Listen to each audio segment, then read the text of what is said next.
Good morning and welcome to SDGIC Groups। कल हमने पढ़ा था इंग्लिश का फर्स्ट चैप्टर जो था इन द इंचेंटेड पूल। आज हम पढ़ेंगे इंग्लिश का सेकंड चैप्टर जो है अ लेटर टू गॉड, यानी कि एक पत्र भगवान के नाम। इसके राइटर हैं G.L. फ्लिंटेस, जिन्होंने इस पाठ को लिखा है। अगर आपने पहला पार्ट ना पढ़ा हो तो आप आई बटन पर प्रेस करके फिर से उसको पढ़ सकते हैं। अब हम लेटर शुरू करते हैं। तो इसमें एक व्यक्ति है लेंचो, जो कि एक मेहनती किसान है। उसी के बारे में पूरी कहानी दी हुई है। Lencho a hard working farmer faces ruin. Lencho जो कि एक बहुत मेहनती किसान है, फार्मर यानी कि किसान है, फेसेस रुइन, रुइन मतलब बर्बाद हो जाना। उसने देखी है बर्बादी। He turns to God in distress, और उसने डिस्ट्रेस यानी कि मुसीबत के समय में भगवान की ओर and writes a letter asking him to send money, और भगवान को एक पत्र लिखा जिसमें कि उस पत्र में उसने भगवान से धन मांगने को कहा। He receives a letter which says it is from God, और उसके बाद में उसको एक पत्र मिला जो कि भगवान की ओर से था। There is some money in it, और उस पत्र में कुछ पैसे भी थे। Find out who sign the letter. अब हम इस लेसन से ये पता लगाएंगे कि उस लेटर पर किसके साइन थे, यानी कि किसके हस्ताक्षर थे। And whether Lencho said thank you और not for the money he received, और लेंचो ने उसके जवाब में धन्यवाद दिया या नहीं दिया, जो कि मनी उसने रिसीव की थी यानी कि प्राप्त की थी। तो इसमें पहला है point, the house the only one in the entire valley. एक घर था जो कि पूरी वैली में, या वैली का मतलब घाटी में एक ही घर था। Set on the crest of a low hill, जो कि एक लो हिल यानी कि नीची पहाड़ी, और क्रेस्ट मतलब होता है चोटी, जो कि एक नीची पहाड़ी की चोटी पर स्थित था। From this height one could see the river, और उस ऊंचाई से एक व्यक्ति देख सकता था रिवर को। And the field of rice corn dotted with flowers, और उस पूरे अनाज के खेत को जिसके बीच में फूल भी खिले हुए थे। That always promised a good harvest, और जो अच्छी फसल करने का वादा करते थे। हार्वेस्ट मतलब फसल। The only thing the earth needed was a downpour और एट लीस्ट अ शावर। उस टाइम बस अर्थ यानी कि पृथ्वी को एकमात्र चीज़ चाहिए थी। नीडेड मतलब चाहना, तो एक वस्तु चाहिए थी, या तो डाउनपोर यानी कि बहुत तेज़ बारिश हो जाए, और एट लीस्ट आ शावर, या फिर सिर्फ बौछारी हो जाए बारिश की। Through out the morning Lencho who knew his field intimately, और जो लेंचो था वो पूरी सुबह से यही सोच रहा था, जो कि इंटीमेटली मतलब बहुत अच्छी तरह से या घनिष्ठ रूप से अपने खेत के बारे में जानता था। Had done nothing else but seen the sky towards the north east. उसने कुछ भी नहीं किया। हैड डन नथिंग, नथिंग मतलब कुछ भी नहीं करना। उसने कुछ भी नहीं किया सिवाय इसके कि वो आकाश की तरफ, स्काई की तरफ देखता रहा। उत्तर पूर्व में स्काई यानी कि आकाश की तरफ देखता रहा। अब सेकंड पॉइंट है, now we are really going to get some water woman. स्त्री ने कहा कि, यानी कि औरत ने कहा कि अब वाकई में, रियली मतलब वाकई में कुछ वर्षा होने वाली है। The woman who was preparing supper replied yes good willing. वो औरत जो कि शाम का भोजन बना रही थी, प्रिपेयरिंग मतलब बनाना, सपर मतलब शाम का भोजन, उसने कहा कि येस गॉड विलिंग, हाँ भगवान की इच्छा से वर्षा होगी। The older boys were working in his field. और जो बड़े लड़के थे वो उनके खेत में काम कर रहे थे। While the smaller ones were playing near the house. और जो छोटे बच्चे थे वो क्या कर रहे थे, घर के आसपास खेल रहे थे। Until the woman called him the all come for dinner. जब तक कि उस औरत ने बच्चों को नहीं पुकारा तब तक कि वो काम कर रहे थे और छोटे बच्चे खेल रहे थे। कम फॉर डिनर किस लिए नहीं बुलाया, खाना खाने के लिए नहीं बुलाया। It was during the meal that, जब वे खाना खा रहे थे, just as Lencho had predicted, तभी लेंचो ने जो भविष्यवाणी की थी उसके अनुसार big drops of rain began to fall. आकाश से बड़ी बड़ी बूंदें गिरने लगीं वर्षा की। In the north east huge mountains of clouds could be seen approaching. और उत्तर पूर्व में बादलों के जो विशाल पहाड़ थे वो दिखाई देने लगे। अप्रोचिंग मतलब दिखाई देना। The air was fresh and sweet. जो वहाँ पर हवा थी वो बहुत ही ताज़ी थी और मीठी थी।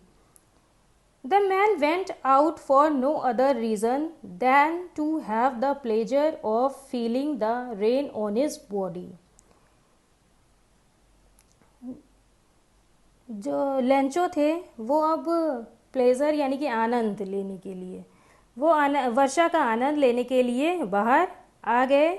और and when he return be exclaimed, और जब वापस जाने लगे तो वो चिल्लाए। उन्होंने क्या कहा, these are not rain drops falling from the sky, they are new coins. उन्होंने कहा कि ये जो बादलों से या आकाश से जो भी बरसात हो रही है, जो भी बूंदें गिर रही हैं, वो रेन ड्रॉप्स नहीं हैं, वो क्या हैं, दे आर न्यू कॉइन्स, वो नए सिक्के बरस रहे हैं। The big drops are 10 cents pieces and the little ones are 5। जो बड़ी बड़ी बूंदें हैं वो 10 सेंट की हैं एक बूंद, और जो छोटी बूंद है वो 5 सेंट की हैं। With a satisfied expression he regarded the field for ripe crop with its flowers wrapped in a curtain of rain।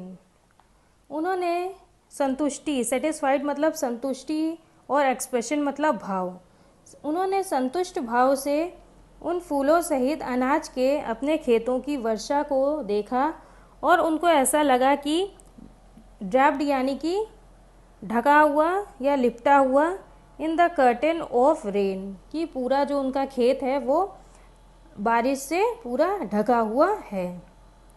But suddenly strong wind began to blow, लेकिन अचानक, सडनली यानी कि अचानक, स्ट्रॉन्ग विंड यानी कि बहुत तेज़ हवा चलने लगी। And along with the rain very large hail stones began to,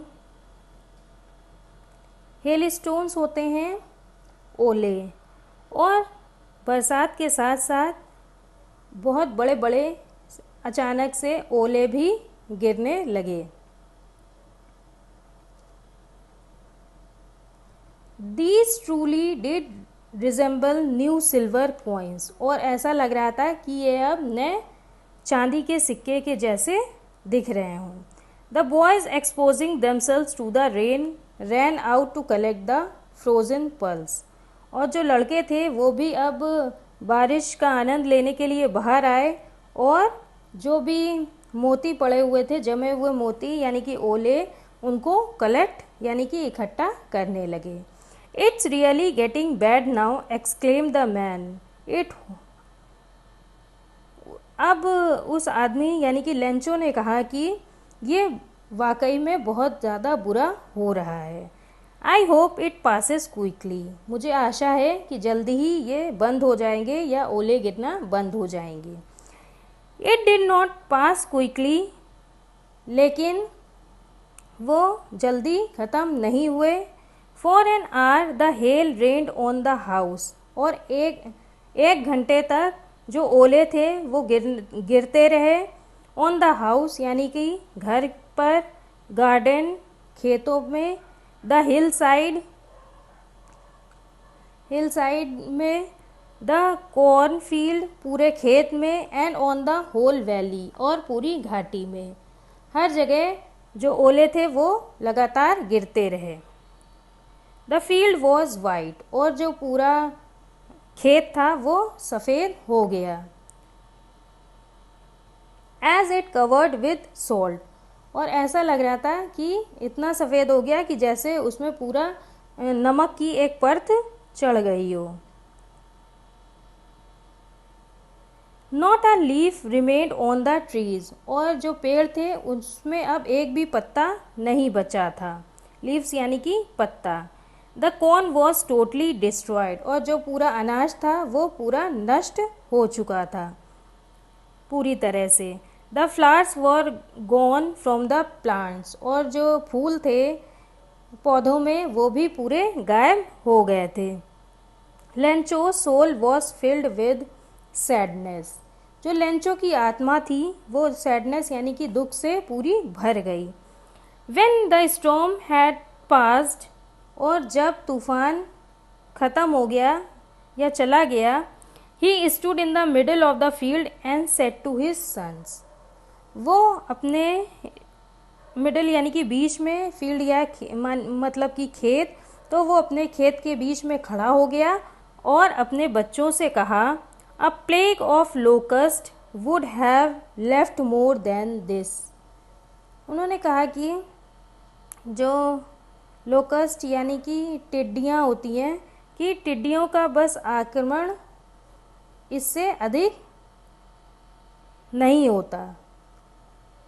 the hell has left nothing, ओलों ने भी उसी तरह कुछ भी नहीं बचा कर रखा। This year we will have no corn, और इस साल हमारे पास कोई भी अनाज नहीं होगा।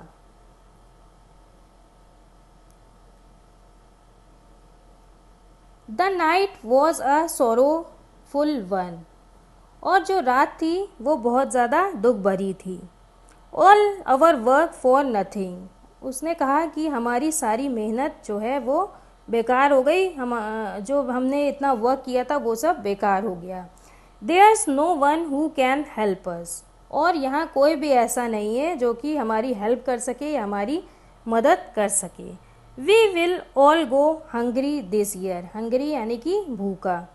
उन्होंने कहा कि इस साल हम लोग सब भूखे ही रह जाएंगे। But in the hearts of all who lived in that solitary house in the middle of the valley there was a single hope, help from God. लेकिन जो सबके हृदय में रहने वाले होते हैं, उस सोलिटरी यानी कि एकांत घर में, उसके बीच में, घाटी के बीच में एक बस क्या था, एक सिंगल होप थी, यानी कि एक मात्र एक ही आशा थी कि हेल्प फ्रॉम गॉड, भगवान से सहायता मिलना। डोंट बी सो अपसेट, इतना परेशान मत हो। अपसेट मतलब परेशान या उदास ना हो। Even though this seems like a total loss, ये जानकर कि ये बहुत बड़ा लॉस हो गया है, पूरी हानि हो गई है, तो तब भी तुम लोग ज़्यादा परेशान ना हो। Remember no one dies of hunger, remember मतलब याद रखो कि कोई भी व्यक्ति हंगर यानी कि भूख से नहीं मरता। That's why they say no one dies of hunger, इसीलिए कहा भी जाता है या लोगों ने ये बात ही कही है कि कोई भी भूख से नहीं मरता। All through the night Lencho thought only of his one hope, the help of God, और पूरी रात लेंचो बस एक ही आशा लगाए रहा, होप मतलब आशा, कि एक ही मदद है जो कि भगवान की मदद है। Whose eyes as he had been instructed, see everything, even what is deep in one's conscience. उसने कहा कि जैसे कि बताया गया था कि जो भगवान हैं उनकी आँखें इंस्ट्रक्टेड यानी कि वो सब कुछ देखती हैं, यहाँ तक कि सी एवरीथिंग यानी कि सब कुछ देखती हैं, और यहाँ तक कि वो ये भी देखती हैं कि अंदर क्या, कॉन्शियस मतलब कि व्यक्ति की आत्मा के अंदर क्या हो रहा है. Lencho was an ox of a man. Lencho, ox मतलब होता है सांड. लेंचो जो है एक सांड जैसा व्यक्ति था. Working like an animal in the fields, और वो जानवरों की तरह अपने खेत में काम करता था. But still he knew how to write. लेकिन तब भी उसको ये पता था कि कैसे लिखा जाता है, या उसको लिखना आता था. The following Sunday at day break he began to write a letter. और इस संडे यानी कि जो उसके बाद आने वाला संडे है, उसमें दिन के टाइम पे उसने वक्त निकाला और एक पत्र लिखना शुरू कर दिया. Which he himself would carry to town and place in the mail. जो पत्र वो फिर अपने साथ ले गया और उसने स्वयं क्या किया, डाक खाने में या जो मेल बॉक्स होता है उसमें डाल दिया. It was nothing less than a letter to God. वो कुछ भी नहीं था, वो क्या था, भगवान के नाम एक पत्र था. God he wrote if you don't help me. उसने लिखा, हे भगवान, अगर आप मेरी मदद नहीं करेंगे, हेल्प मतलब मेरी मदद या सहायता नहीं करेंगे, my family and I will go hungry this year. मैं और मेरी जो पूरा परिवार है दोनों लोग भूखे रह जाएंगे इस साल. I need 100 pesos in order to sow my field again. उसने कहा कि मुझे फिर से फसल को बोने, सो मतलब बोने के लिए क्या चाहिए, 100 पीसोस चाहिए. And to live until crop comes become the hail storm. और अगले साल तक जीने के लिए, या अगले साल तक जब तक कि क्रॉप नहीं आ जाती, अनाज नहीं उग जाते, तब तक के लिए मुझे इतने पैसे चाहिए, यानी कि 100 पैसेस चाहिए. बिकॉज द हेल स्टॉर्म, क्योंकि इस टाइम क्या आ गया था, ओले गिर गए और तूफान आ गया. He wrote to God on the envelope. और उसने लिफाफे के ऊपर लिखा टू गॉड यानी कि भगवान के लिए. पुट द लेटर इनसाइड, और उस लिफाफे के अंदर पत्र रखा. एंड स्टिल ट्रबल्ड, और तब भी ट्रबल यानी कि दुखी हुआ, परेशान हुआ. वेन टू टाउन, शहर गया.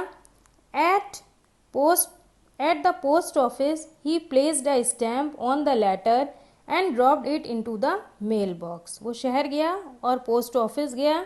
पोस्ट ऑफिस में उसने स्टैम्प लगवाया और वहाँ पर उसको मेल बॉक्स में डाल दिया उस पत्र को. One of the employees who was a postman and also help at the post office. तब वहाँ पर जो एम्प्लॉय थे यानी कि कर्मचारी थे, उनमें से एक कर्मचारी ने, जो कि पोस्टमैन था, उसने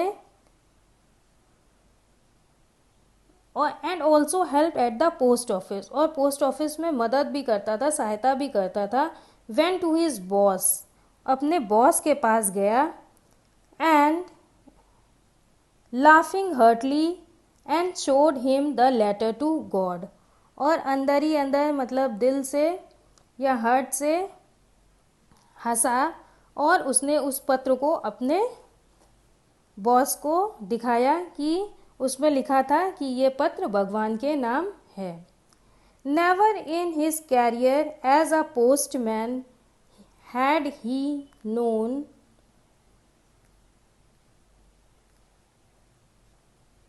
नेवर यानी कि कभी नहीं, कभी भी उसने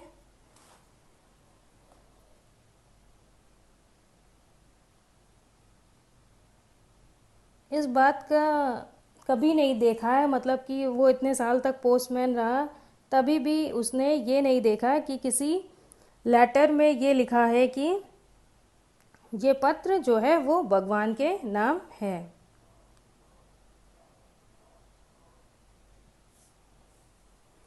The postmaster, a fat, amiable fellow, also broke out laughing. और जो पोस्ट मास्टर थे, जो कि थोड़े से फैट थे यानी कि मोटे थे, और वो भी उस लेटर को जब उन्होंने देखा तो वो भी अपनी हंसी को नहीं रोक पाए। But almost immediately he turn serious, लेकिन तुरंत ही वो गंभीर हो गए, सीरियस हो गए। And tapping the later on his desk and commented, और टैपिंग यानी कि ठक ठक करते हुए अपने मेज पर वो पत्र देखा और बोले, वॉट फेथ, वाह क्या विश्वास है। I wish I had the faith of the man. उसने कहा, पोस्ट मास्टर ने, कि काश मेरा भी इतना ही भरोसा होता, इतना ही विश्वास होता जितना कि उस आदमी का था जिसने कि ये पत्र लिखा।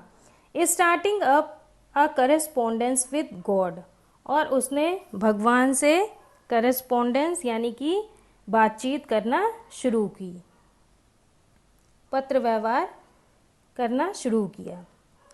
सो in order to shake the writer's faith in God, the postmaster came up with an idea. इसीलिए उस लेखक को जवाब देने के लिए पोस्ट मास्टर के अंदर क्या आया, एक आइडिया आया। Answer the letter, but when he opened it, it was evident that to answer it he needed something more than goodwill. उसने कहा कि जब पत्र खोला तो उसमें ये स्पष्ट रूप से मतलब पता चल रहा था कि ये इसमें कुछ और चाहिए, ना कि गुडविल। इंक एंड पेपर, ना ही मतलब कि सद्भावना चाहिए, गुडविल यानी कि सद्भावना, ना ही कागज़ चाहिए और ना ही इंक चाहिए यानी कि स्याही चाहिए। But he stuck to his resolution, लेकिन तब भी उसने जो मदद उनकी करने चाहिए थी वो उस बात पर अभी भी अडिग रहे।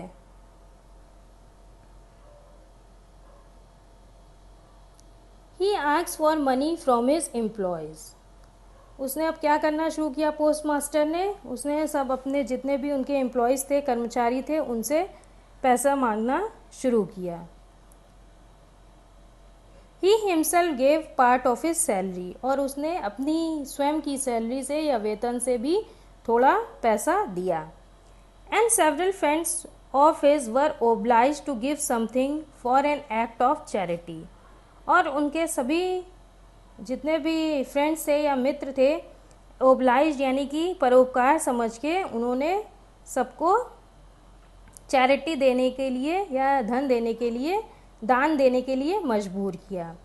चैरिटी मतलब दान देना। It was impossible for him to gather the 100 pesos, लेकिन ये बहुत ज़्यादा नामुमकिन था, इम्पॉसिबल था कि वो पूरे 100 पेसोज इकट्ठा कर सकें। So he was able to send the farmer only a little more than half, इसलिए उन्होंने सोचा कि वो बस आधे से थोड़ा ज़्यादा ही दे सकते थे। He put the money in an envelope addressed to Lencho, उसने जो पोस्ट मास्टर था उसने उस पैसे को एक लिफाफे में रख दिया और उस पर जो पता था उसमें लेंचो का पता लिख दिया। And with them a letter containing only a single word as a signature God, और उसमें बस एक ही शब्द लिखा, वो भी एक सिंगल वर्ड था जिसको गॉड एज अ सिग्नेचर उसने लिख दिया। मतलब गॉड का साइन करके उसने उस पत्र में लिख दिया। The following Sunday Lencho came a bit earlier than usual to ask if there was a letter for him. और अब जब अगला रविवार आया तो उसने वो थोड़ा जितने टाइम पे आता था उसके पहले ही टाइम पर पोस्ट ऑफिस पहुंच गया और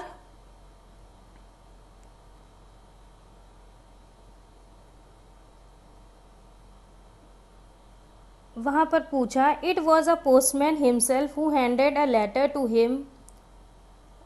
और स्वयं डाकिये ने, पोस्टमैन ने ही उस लेटर को दिया।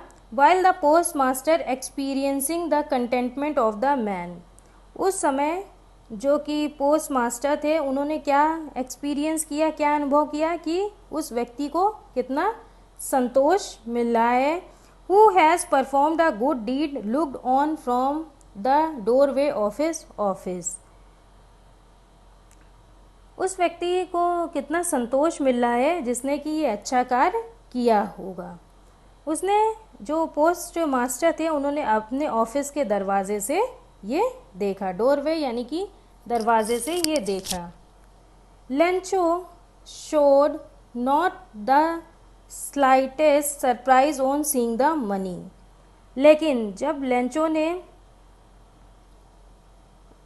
उस लेटर को देखा तो उसको बिल्कुल भी सरप्राइज यानी कि आश्चर्य नहीं हुआ। सच वॉज हिज कॉन्फिडेंस, उसका ऐसा विश्वास था। बट ही बिकम एंग्री, लेकिन खुश तो वो नहीं हुआ, लेकिन वो गुस्सा हो गया, एंग्री हो गया। When he counted the money, जब उसने पैसा गिना।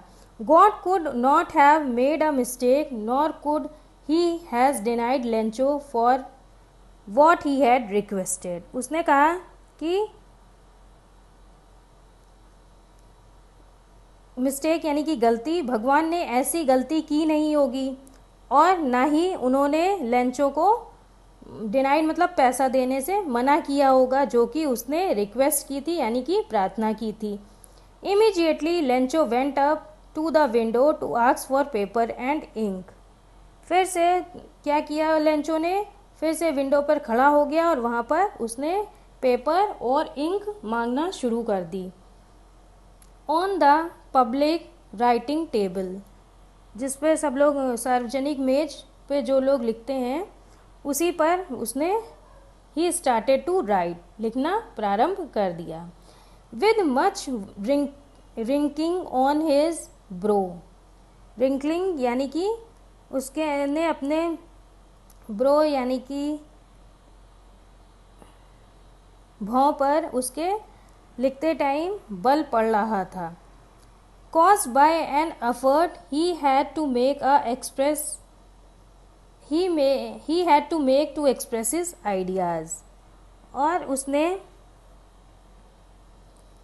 मतलब कि एक्सप्रेस यानी कि आइडियाज़ को एक्सप्रेस किया, उस पत्र में लिखा। When he finished, जब उसने लेटर फिनिश किया, he went to the window to buy a stamp। और फिर से विंडो पे गया और वहाँ से स्टैम्प खरीदा। When he licked and then affixed to the envelope with a blow on his fist। और जब वो उस टिकट को चिपका रहा था, स्टैम्प को चिपका रहा था, तो उसके कलाई में उसने अपने कलाई से घूंसा बनाया और उससे उसको चिपका दिया। The moment the letter fell into the mail box. और उसके बाद में उस पत्र को उस डिब्बे, डाक के डिब्बे में डाल दिया। The postmaster went to open it. फिर तुरंत ही पोस्ट मास्टर ने उसको जाकर खोला। It said, God of the money that I asked for only 70 pesos reach me. उसने कहा कि हे भगवान, जितना पैसा मैंने आपसे मांगा था उसमें से सिर्फ आपने मुझे कितना दिया, 70 पैसाज ही मेरे पास पहुंचा। रीच मतलब पहुंचना। सेंड मी द रेस्ट, आप मुझे बाकी भी भेजिए। Since I need it very much, क्योंकि मुझे बहुत ज़्यादा आवश्यकता है। But don't send it to me through the mail, लेकिन आप मुझे इस पैसे को मेल से ना भेजिएगा, यानी कि डाक से नहीं भेजिएगा। Because the post office employees are a bunch of crooks, क्योंकि जो पोस्ट ऑफिस के एम्प्लॉयज़ हैं, कर्मचारी हैं, वो क्या हैं, क्रूक्स यानी कि बेईमान हैं, और बंच यानी कि झुंड, वो सब क्या हैं, बेईमानों का झुंड है, इसलिए आप इसको डाक से ना भेजिएगा। लेंचो, ये सब लेंचो ने उस पत्र में लिखा। तो मुझे आशा है कि आपको ये लेसन पसंद आया होगा और समझ में भी अच्छे से आ गया होगा। A letter to God. अगर आपको इसमें कोई भी प्रॉब्लम है और कुछ भी ना समझ में आ रहा हो तो आप कमेंट बॉक्स पे लिख के पूछ सकते हैं। और अब हम मिलते हैं अपने नेक्स्ट क्लास में एक नए लेसन के साथ। अगर आपको ये वीडियो पसंद आए तो लाइक ज़रूर करें और इस चैनल को प्लीज़ सब्सक्राइब ज़रूर करें। और नेक्स्ट लेसन में हम मिलेंगे द गंगा, उसको अच्छे से समझेंगे। धन्यवाद।